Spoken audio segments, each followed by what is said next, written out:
இந்த உலகத்துல யாரும் 2000 3000 வருஷம் வாழ போறதில்ல.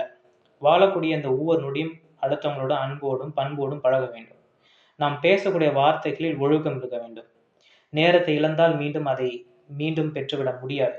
நீங்க ஒரு நாள் தூங்கி எழுந்திருக்கிறீங்க. அப்போ உங்களுக்கு 85 வயசு. நீங்க எப்படி யோசிச்சு பார்ப்பீங்க?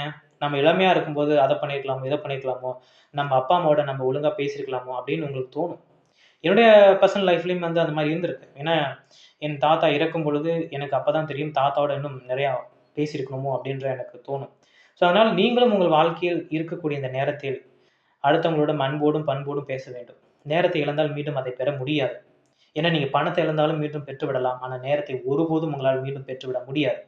ஆகவே ஒரு நாளையும் இதுதான் என்னுடைய கடைசி நாள் என்று நீங்கள் அந்த நாளை கடந்தீர்கள் என்று சொன்னால், அந்த நாள் உங்களுக்கான நாளாக இருக்கும். எனவே அதை புரிந்து கொண்டு எதையும் தள்ளி போடாமல் இன்றே எல்லா காரியங்களும் செய்து காட்டுங்கள்.